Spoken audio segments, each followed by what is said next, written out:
Hey, what's up guys? Jose here at shreddedad.com. In today's video, I'm going to show you how to make a DIY version of a reverse hyperextension machine using equipment that you probably already own.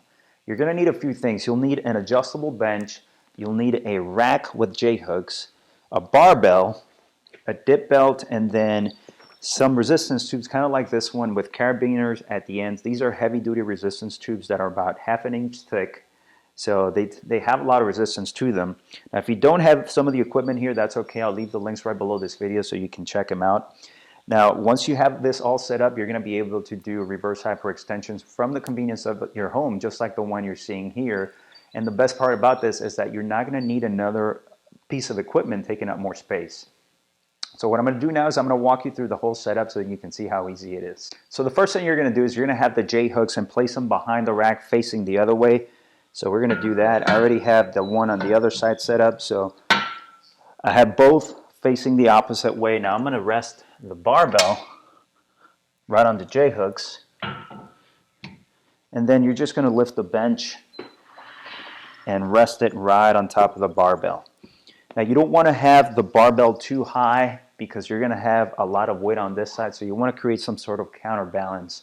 Now I like to have the bench a little bit higher than horizontal, just so that I have more space here for my legs when they go up and down. So here's what the bottom of the setup looks like. You have your dip belt, and then you have a heavy-duty resistance tube with carabiners at both ends.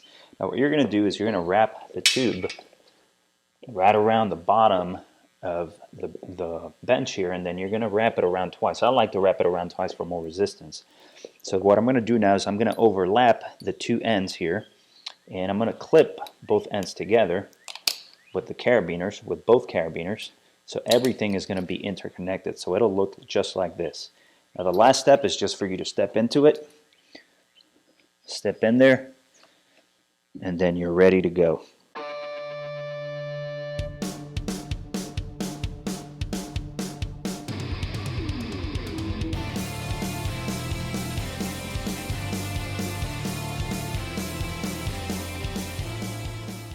There you have it, guys. Now you know how to create a reverse hyperextension machine using the equipment that you already have without an additional machine taking up more space in your home gym. I hope you liked the information in this video. If you liked it, give it a thumbs up. Leave me your comments and questions down below, and don't forget to subscribe to the channel. Hit that notification bell so that you don't miss the latest videos. I'll leave a link below this video in the description also for any equipment that I used here that you may not have, so that you know where to find it. Thanks for watching. Have a great day.